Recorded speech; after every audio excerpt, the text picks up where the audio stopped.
जय श्री सांवरिया सेठ। हम बात कर रहे हैं उस घटना की जहां एक गांव में एक खुदाई के अंदर 3 दिव्य मूर्तियां निकलती हैं और आज उसी चमत्कारी घटना ने राजस्थान को दिया एक ऐसा तीर्थ स्थल जहां लोग भगवान को सिर्फ पूजते नहीं, उन्हें अपना बिजनेस पार्टनर बनाते हैं या कहो पाटीदार बनाते हैं। जी हाँ, हम बात कर रहे हैं सेठों के सेठ श्री सांवरिया सेठ के बारे में, जहाँ भक्त कहते हैं अपना सेठ की दुकान है, घाटो तो होवे ही कोनी। क्योंकि यहाँ विश्वास सिर्फ आरती और प्रसाद तक नहीं बल्कि हर सौदे में श्री सांवरिया सेठ की भागीदारी मानी जाती है। तो चलिए इस वीडियो में हमारे साथ हम आपको एक ऐसी यात्रा पर लेकर चल रहे हैं जहाँ श्री सांवरिया सेठ मंदिर का अद्भुत इतिहास, मूर्तियां प्रकट होने की चमत्कारी कथा, दर्शन और मंदिर की व्यवस्था के साथ साथ आपको हम रहने, खाने और दान देने की संपूर्ण जानकारी देंगे और उसके साथ आपको कुछ जरूरी बातें बताएंगे जो हर भक्त का दिल का रिश्ता जोड़ती हैं श्री सांवरिया सेठ से। तो चलिए शुरू करते हैं। राम राम दोस्तों, आज मैं हूँ सांवरिया सेठ की नगरी पे। इस वीडियो पे हम जानेंगे कि सेठों के सेठ सांवरिया सेठ का इतिहास क्या है, यहाँ आप कैसे आ सकते हैं, कहाँ रुक सकते हैं, होटल और खाने की व्यवस्था के बारे में भी जानेंगे। इस वीडियो को अंत तक जरूर देखिए क्योंकि जो आपके जरूरी जानकारी है वह सभी मैं प्रोवाइड करने की कोशिश करूंगा। तो वीडियो को अंत तक जरूर देखिए। करते हैं हम सांवरिया सेठ के दर्शन। दोस्तों, सांवरिया जी का ये प्रसिद्ध मंदिर चित्तौड़ जिले के मंडफिया नामक गाँव में है। यहाँ हजारों भक्त रोज आते हैं और श्री गिरधर गोपाल के दर्शन पाते हैं। सबसे पहले हम यहाँ का इतिहास जान लेते हैं कि इस मेवाड़ की धरा पे भगवान खुद कैसे विराजमान हुए। ये कहानी शुरू होती है 15वीं सदी से, जब संत श्री दयाराम जी नाम के एक संत थे। उनकी एक जमात थी, जमात यानी साधु संतों का छोटा सा समूह। वो भारत के कोने कोने में भटक रहे थे और भक्ति का संदेश दे रहे थे। उनके पास 4 दिव्य मूर्तियां थी जो उन्होंने अपनी बैलगाड़ी पे रखी हुई थी। जहां भी जाते वहां भजन कीर्तन करते और कथा बांधते, भक्ति का एक अलौकिक माहौल बना देते थे। जब ये जमात मेवाड़ की धरती पर पहुंची तो इसकी खबर मीराबाई तक भी पहुंची। मीराबाई वही जिनकी आत्मा में श्री कृष्ण बसते थे और वह भी इस जमात से जुड़ गई। हर रोज इन दिव्य मूर्तियों के सामने मीराबाई और सभी साधु संत भजन करते, नृत्य करते और इनकी अलौकिक कथाओं को सुनते। मीराबाई का मन इनमें से एक छोटी मूर्ति पर ऐसा रमा कि वह उसे अपनी आत्मा का स्वरूप मानने लगी। ये वही समय था जब देश में मुगलों का राज हुआ करता था। मंदिर तोड़े जा रहे थे, मूर्तियां खंडित की जा रही थी। इसलिए साधु संतों ने इन 4 मूर्तियों को छुपाकर यात्रा जारी रखी ताकि उनकी रक्षा हो सके। लेकिन समय बीतता गया, मीरा जी द्वारिका चली गई और संत दयाराम जी का भी निधन हो गया। परंतु संतों ने ये यात्रा जारी रखी और सेवा करते रहे। उन्हीं मूर्तियों की और बैलगाड़ी में वो मूर्तियां स्थापित रही। करीब 60 साल तक की जमात ऐसे ही चलती रही, ऐसे ही भक्ति के गीत गाती रही। फिर आया औरंगजेब का शासन और जैसे ही उन्हें इन मूर्तियों की भनक लगी तो उसने फरमान जारी कर रखा था कि जहां भी हिंदू मंदिर दिखे, मूर्तियां दिखे, तोड़ दो, मिटा दो। भय के उस काल में संतों ने एक निर्णय लिया। उन्होंने 4 मूर्तियों को चित्तौड़ के पास बागोड़ गांव के छापर में एक बरगद के पेड़ के नीचे धरती पे गाड़ दिया और फिर इतिहास की परतों में ये मूर्तियां हमेशा के लिए खो गई। लेकिन फिर आया साल 1840 और मंडफिया गांव के एक गाय चराने वाले व्यक्ति थे। उनका नाम था भोलाराम जी गुज्जर। वो बड़े ही सीधे साधे थे और श्री कृष्ण के भक्त थे। उन्हें रात में स्वप्न आता है, हे भोला कहीं सूतो हो, मैं जमीन में दबेड़ो हूँ, निकाल तो सही। भोलाराम जी इस सपने को जब गांव वालों को बताते हैं तो आसपास के सभी गांव वाले एकत्रित होते हैं और खुदाई शुरू होती है। जिस सपने में उन्हें जो जगह बताई गई थी वहां खुदाई शुरू होती है और फिर घटता है एक चमत्कार। 4 मूर्तियां प्रकट होती हैं। जैसे जैसे मिट्टी हटती जाती है वैसे वैसे आस्था की एक नई किरण फूटती जाती है। खुदाई के दौरान उनमें से एक मूर्ति खंडित हो जाती है। उसे श्रद्धा के साथ वहीं दफन कर दिया जाता है। अब बाकी बचती हैं 3 मूर्तियां, जिनमें से सबसे बड़ी मूर्ति को पास के ही गांव बादसोड़ा पर ले जाकर पधरा दिया जाता है और एक मूर्ति को उसी स्थान पर स्थापित कर दिया जाता है जहां से ये मूर्तियां प्रकट हुई थी।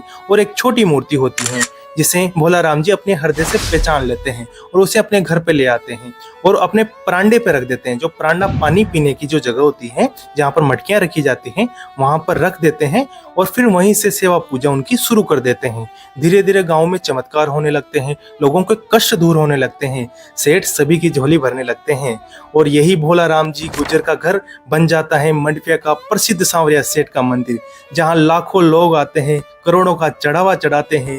क्योंकि यहाँ लोग श्री सांवरिया सेठ को सिर्फ भगवान नहीं मानते अपना सेठ मानते हैं। कई किसान, कारोबारी और व्यापारी सांवरिया सेठ को बाकायदा अपना बिजनेस पार्टनर बनाते हैं, हिस्सेदार बनाते हैं और जब मुनाफा होता है तो 1% ही नहीं बल्कि 30% का हिस्सा लेकर खुद चल कर आते हैं और अपने सेठ को उनका हक देते हैं। सांवरिया की महिमा से हर महीने मंदिर में चढ़ावे का आंकड़ा 30 से 40 करोड़ रुपए तक पहुंच जाता है। इसके अलावा 200 से 300 किलो चांदी और 10 से 20 किलो तक का सोना भक्त अपने सेठ को अर्पित करते हैं। कहते हैं कि यहाँ खाली हाथ आओ, पर सेठ किसी को यहाँ से खाली हाथ वापस नहीं भेजता। ऐसी माया है सांवरिया सेठ की। अब हम ये जान लेते हैं कि आप मंडपिया श्री सांवरिया सेठ के मंदिर तक कैसे पहुंच सकते हैं। रेलवे मार्ग से अगर आप यात्रा कर रहे हैं तो सबसे नजदीकी रेलवे स्टेशन चित्तौड़ जंक्शन है, जो मंदिर से लगभग 40 किलोमीटर की दूरी पर स्थित है। रेलवे स्टेशन के बाहर ही आपको ऑटो टैक्सी, लोकल जिप्स मिल जाएगी, जो सीधे आपको मंडफिया मंदिर तक पहुंचा देती हैं। अगर आप बस से यात्रा कर रहे हैं तो चित्तौड़ बस स्टैंड से भी आपको मंदिर के लिए जीप मिल जाएगी। इसके अलावा उदयपुर और चित्तौड़ के बीच चलने वाली जो बसें हैं वो आपको मंडफिया चौराहे तक छोड़ देती हैं। मंडफिया चौराहे से मंदिर की दूरी करीबन 7 किलोमीटर है और यहाँ से आप ऑटो कर सकते हैं। जो शेयरिंग पे ऑटो होते हैं वो आपसे 20 रुपए लेते हैं और मंदिर तक आपको छोड़ देते हैं। ये ऑटो नियमित रूप से सुबह से शाम तक चलते रहते हैं। अगर आप निजी वाहन से यात्रा करना चाहते हैं तो मंडफिया मंदिर तक पहुंचने का रास्ता बहुत ही अच्छा है। NH हाईवे 27 बना हुआ है, तो उदयपुर से चित्तौड़ के बीच में जो हाईवे है उसका रूट बहुत ही अच्छा है। आपकी यात्रा सुगम होगी अगर आप निजी वाहन से यात्रा कर रहे हैं। मंदिर परिसर के पास पर्याप्त पार्किंग की सुविधा भी उपलब्ध है। उदयपुर से यहाँ की दूरी करीबन 70 किलोमीटर है और चित्तौड़ से ये दूरी 40 किलोमीटर है। वायु मार्ग से अगर आप यात्रा करना चाहते हैं तो नजदीकी जो हवाई अड्डा है वो है उदयपुर का महाराणा प्रताप एयरपोर्ट, जो मंदिर से लगभग 60 किलोमीटर की दूरी पर स्थित है। एयरपोर्ट से टैक्सी या कैब के माध्यम से आप आसानी से मंडफिया तक पहुंच सकते हैं। दोस्तों, अब हम जान लेते हैं सांवरिया सेठ मंदिर के भव्य परिसर के बारे में। सांवरिया सेठ जी का मंदिर सिर्फ एक धार्मिक स्थल नहीं बल्कि आस्था का एक भव्य तीर्थ स्थल बन चुका है। इस मंदिर का अधिग्रहण राजस्थान सरकार द्वारा 1991 में किया गया था, जिसके बाद एक ट्रस्ट बनाया गया और आज वही ट्रस्ट मंदिर की संपूर्ण व्यवस्था को संभालता है। पहले मंदिर के आसपास घर और बस्तियां हुआ करती थी, लेकिन श्रद्धालुओं की बढ़ती हुई संख्या को देखते हुए उन्हें सम्मान पूर्वक स्थानांतरित कर दिया गया और मंदिर परिसर का विस्तार किया गया ताकि भक्तों को कोई असुविधा ना हो।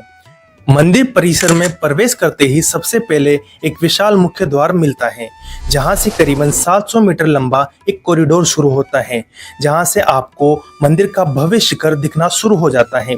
कॉरिडोर के एक ओर मंदिर ट्रस्ट द्वारा संचालित भोजनालय और धर्मशालाएं हैं, जहां ठहरने की व्यवस्था मात्र 50 रुपए से शुरू होती है और भोजन की व्यवस्था मात्र 60 रुपए से।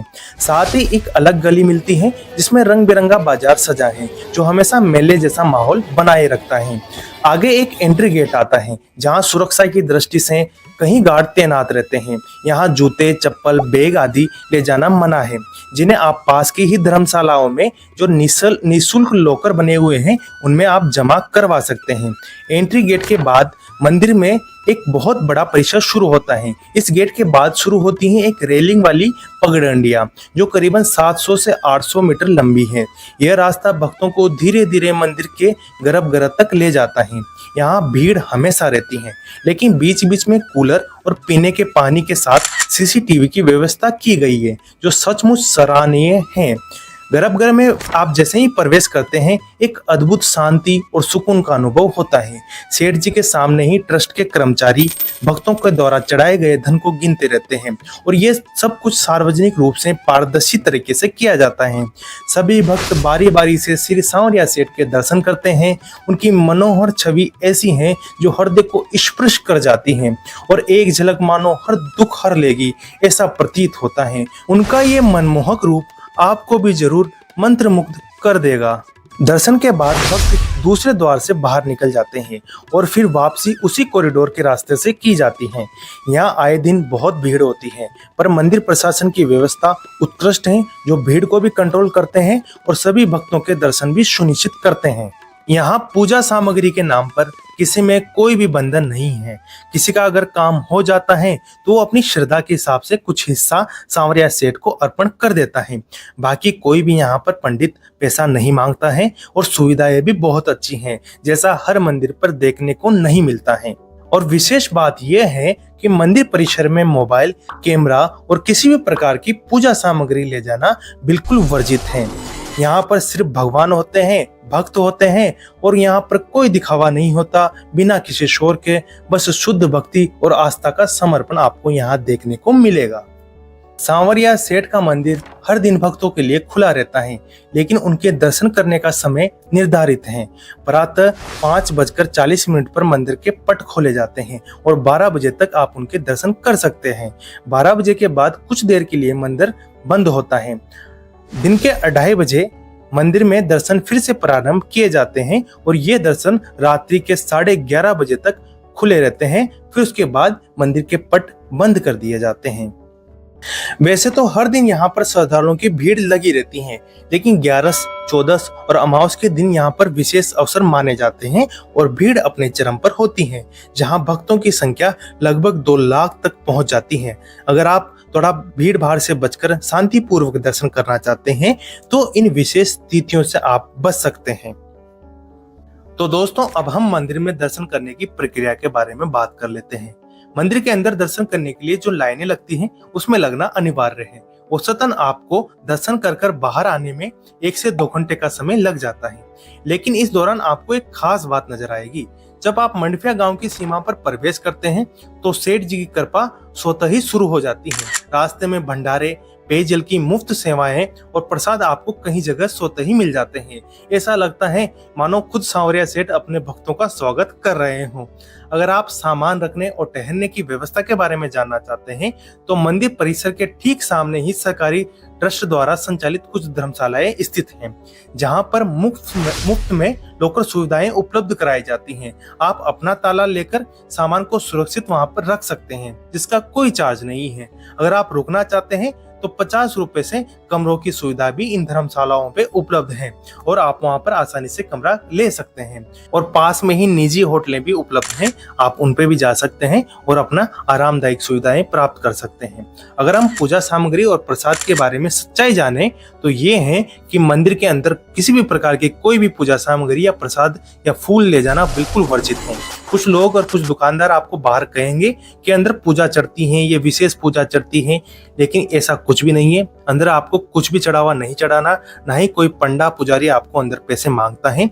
सांवरिया सेठ की कृपा है, खुद लोग अपने हिसाब से, अपनी श्रद्धा के हिसाब से भगवान को दान देते हैं। किसी का काम होता है, किसी का व्यापार में लाभ होता है तो वो कुछ हिस्सा भगवान को स्वतः ही चढ़ा देते हैं। यहाँ सिर्फ भक्ति स्वीकार की जाती है। भक्त अंदर खाली हाथ जाते हैं, लेकिन सेठ जी कभी किसी को खाली हाथ वापस नहीं लौटाते। वो आपकी हर मनोकामना पूरी करते हैं। हर श्रद्धालु की यही अनुभूति है। अगर हम खाने की व्यवस्था के बारे में बात करें तो मंदिर परिसर के चारों ओर कई छोटे छोटे भोजनालय और दुकानें उपलब्ध हैं। आप वहां पर खाना खा सकते हैं, लेकिन खास बात यह है कि सरकारी जो यहाँ की रसोइयाँ हैं या ट्रस्ट की जो रसोइयाँ हैं जो कॉरिडोर के बिल्कुल किनारे स्थित हैं, वहाँ मात्र 60 रुपए पे स्वादिष्ट भोजन और भरपेट भोजन मिलता है। 12 साल के बच्चे के लिए ये शुल्क 30 रुपए है। हमने भोजन खुद भी खाया है। न केवल स्वादिष्ट था बल्कि बिल्कुल घर जैसा और संतोषजनक भोजन था। साफ सफाई का भी यहाँ विशेष ध्यान रखा जाता है और आज के दौर पे ये ही विशेष बात है कि साफ सफाई अच्छे से रखी जाती है। आप यहाँ का खाना खा सकते हैं, सभी लोग यहाँ का खाना खाते हैं, बहुत ही अच्छा खाना है। आप आइए, जरूर यहाँ पर खाना खाइए, दर्शन कीजिए और सांवरिया सेठ की कृपा का लाभ लीजिए। अब दोस्तों, आपके मन में एक सवाल आ रहा होगा कि भगवान श्री कृष्ण का ये जो सांवरिया सेठ है वो नाम कैसे पड़ा। तो मैं आपको इसकी एक कथा सुनाता हूँ। गुजरात के जूनागढ़ में एक भक्त हुआ करते थे। उनका नाम था नरसिंह मेहता। वो भगवान श्री कृष्ण के अनन्य सेवक थे। नरसिंह जी आंखों से अंधे थे पर श्री कृष्ण की भक्ति में हमेशा डूबे रहते थे। भगवान की भक्ति करते थे और भगवान के गीत गाते थे, भजन गाते थे और साधु संतों की टोली में हमेशा रहा करते थे। उनका एक पुत्र था जो बचपन में ही मर गया था और उनकी एक पुत्री थी, उनका नाम था नानी बाई। नानी बाई का विवाह उन्होंने करवा दिया था। अब नानी बाई की एक पुत्री होती है, उसके विवाह का समय आता है। जैसे हर बेटी के भात भरने के लिए मामा आता है, मायरा या भात कहिए, उसको भरने के लिए मामा आता है, तो नानी बाई अपने पिता नरसिंह जी को बुलाती हैं और कहती हैं कि आप भी मेरी बेटी का भात भरने के लिए आओ। नरसिंह जी के पास भात भरने के लिए वैसे कुछ नहीं था, वो बेहद निर्धन थे, बस भगवान की भक्ति का खजाना था उनके पास। परिवार और समाज में नानी बाई और नरसिंह जी का बहुत मजाक बनता है और ताने दिए जाते हैं, बिना मायरा के कैसी शादी, कैसी बेटी है, कैसे पिता है ये जो बेटी की इज्जत ना रख सकते हैं। उस समय जो गुजरात और राजस्थान का एरिया था, आज भी भात भरना एक बड़ी रस्म माना जाता है। नरसिंह जी के पास धन नहीं था, भगवान की भक्ति का खजाना भरपूर था। वे कहते हैं कि हमें क्या चिंता करनी, हमारी चिंता करने के लिए भगवान बेटा है ना। जब नरसिंह जी के पास भात का संदेश आया तो उन्होंने जो सामानों की लिस्ट पढ़ी, उसे देखकर बहुत चिंतित हो उठे और उन्होंने अपने भगवान को पुकारा, नरसिंह मेहता तो कोई नहीं जाने, तुमको जाने सारा संसार, चिट्ठी मेरी आई है, सुन लो मेरे सांवरिया सरकार। ये वचन बोलकर वो अपनी टूटी फूटी बैलगाड़ी लेकर निकल पड़े भात भरने के लिए। कहते हैं श्री कृष्ण को उस रात चैन नहीं आया। जब उन्होंने देखा कि ताने सुनकर नानी बाई आत्महत्या की सोच रही हैं, तो भगवान भक्त की लाज रखने के लिए श्री कृष्ण द्वारिका से सारी रानियों और सेवकों के साथ रथ को सजाते हैं और स्वयं सांवरिया सेठ बनकर निकलते हैं और जूनागढ़ पहुंच जाते हैं और कहते हैं कि मैं नरसिंह का बेटा हूं, मेरा नाम सांवरिया है और मैं नानी का भाई हूं और मैं मायरा भरने आया हूं। और फिर जो माहिरा भगवान श्री सांवरिया सेठ ने भरा, वो इतिहास में ना तो कभी किसी ने भरा है ना भर सकेगा। सवा पहर तक यानी लगातार 12 घंटे तक सोने की मुद्राएं, कीमती वस्त्र, आभूषण सब कुछ बरसते रहे। ऐसा मायरा न तो भूतो न भविष्यते, ऐसा मायरा किसी ने ना तो भरा है ना कोई भर सकता है। इसीलिए भक्त सांवरिया सेठ के सामने सिर्फ मन्नतें नहीं मांगते, यहाँ सौदे भी होते हैं, लेकिन ये सौदे स्वार्थ के नहीं, श्रद्धा के होते हैं। भगवान को यहाँ पर लोग अपना बिजनेस पार्टनर बना लेते हैं। जो भी वो कार्य करते हैं या व्यापार करते हैं, किसानी खेती करते हैं, अपना पाटीदार भगवान को बना लेते हैं और सांवरिया सेठ से कहते हैं, हे सांवरिया तुम्हारो पार्टनर है, फायदो हो तो थाको, नुकसान हो तो थाको। शायद ऐसी बातें दुनिया में कहीं देखने को नहीं मिलती। ये कहकर किसान, दुकानदार, व्यापारी सब कुछ भगवान को अपने लाभ और हानि का भागीदार बना लेते हैं। इस इलाके में अफीम, मूंगफली और लहसुन की खेती बहुत होती है। लोग सांवरिया सेठ को पाटीदार बना लेते हैं और जब सांवरिया सेठ की कृपा और लोगों की मेहनत रंग लाती है, किसी भी कार्य में वो जो व्यापार करते हैं या खेती करते हैं, उसमें जो मुनाफा होता है तो उसका एक हिस्सा सीधा सांवरिया सेठ के चरणों में भक्त अर्पित करते हैं। धीरे धीरे यही श्रद्धा समृद्धि में बदलने लगी है। यहाँ पहले बुनियादी सुविधाएं भी नहीं हुआ करती थी। आज यहाँ पर मंदिर ट्रस्ट और सरकार दोनों मिलकर मंडफिया और आसपास के गांवों का विकास कर रहे हैं। सड़कें, अस्पताल, स्कूल सब कुछ सांवरिया सेठ की कृपा से धीरे धीरे बेहतर होने लगे हैं। ये इलाका पहले बहुत पिछड़ा हुआ करता था, लेकिन आज बस सांवरिया सेठ की कृपा है। कहीं लोग बाहर से देखकर कहते हैं, अरे वहां तो सिर्फ काली गाड़ियां चलती हैं, वो तो 2 नंबर वालों के भगवान हैं। पर शायद वह नहीं जानते, इस दरबार में सबसे ज्यादा सिर झुकते हैं उन गरीब किसानों के जो हर साल बारिश के लिए, फसल के दाम के लिए अपने सेठ से दुआ मांगते हैं और जब मुनाफा होता है तो भगवान को जी खोल कर चढ़ावा चढ़ाते हैं। और रही बात काली गाड़ियों की, तो ये भी इस सेक्टर की एक पहचान है, क्योंकि मेवाड़, हाड़ौती और मारवाड़ के ग्रामीण इलाकों में काली स्कॉर्पियो या एसयूवी रखना रुतबे की नहीं, मेहनत की निशानी मानी जाती है। और ये मानो कि यहाँ के लोगों का इसमें अपना एक एकाधिकार है, क्योंकि यह गाड़ियां उन लोगों की हैं जो खेतों से उठकर मेहनत के बल पर यहाँ तक पहुंचे हैं। ये सिर्फ सांवरिया सेठ की कृपा से संभव हुआ है। सांवरिया सेठ के दर में जो भी आता है, कोई खाली हाथ नहीं लौटता। सांवरिया सेठ सबकी झोली भरते हैं। यहाँ भक्त सिर्फ भगवान को पूजते नहीं है, बल्कि उन्हें अपना हिस्सेदार मानते हैं, क्योंकि सांवरिया सेठ व्यापार में नहीं, भरोसे में निवेश करते हैं और उस भरोसे का जो ब्याज देते हैं वह समृद्धि बनकर लौटता है। बोलो जय श्री सांवरिया सेठ की जय। यहाँ आपको ऑनलाइन पेमेंट के साथ साथ सोने चांदी से बनी हुई वस्तुएं भेंट करते हुए लोग दिख जाएंगे। कई बार तो विदेशी मुद्राएं जैसे डॉलर, यान, रूबल में भी भेंट चढ़ाई जाती हैं, क्योंकि जो लोग बाहर काम करते हैं वो फिर जब यहाँ लौटते हैं और उनका कोई भी काम सांवरिया सेठ की कृपा से हो जाता है तो सांवरिया सेठ को वो अपना हिस्सा दे देते हैं। ऐसी है सेठ की महिमा कि लोग कहते हैं सेठों में सेठ सांवरिया सेठ। बाकी सब डुप्लीकेट। तो दोस्तों, अगली बार जब आप किसी कठिनाई में हो, व्यापार की कोई योजना बना रहे हो या जीवन में सिर्फ थोड़ी शांति चाहते हो, तो एक बार सांवरिया सेठ के दरबार पे जरूर आइए, क्योंकि वहाँ सिर्फ भगवान नहीं है, आपको सेठ मिलेगा और वो आपका हिस्सेदार बनेगा। जय श्री सांवरिया सेठ। तो दोस्तों, आपको अगर ये वीडियो पसंद आया हो, भावनात्मक और उपयोगी लगा हो, तो वीडियो को लाइक करिए, शेयर करिए और चैनल को सब्सक्राइब करना ना भूलिए। आपका एक लाइक, एक शेयर मुझे और भी हिम्मत देगा। ऐसे ही वीडियो मैं आपके लिए लाता रहूंगा, इसलिए चैनल से और मुझसे जुड़े रहिए। आपका एक लाइक एक और झोली भर सकता है श्री सांवरिया सेठ के नाम। जय श्री सांवरिया सेठ।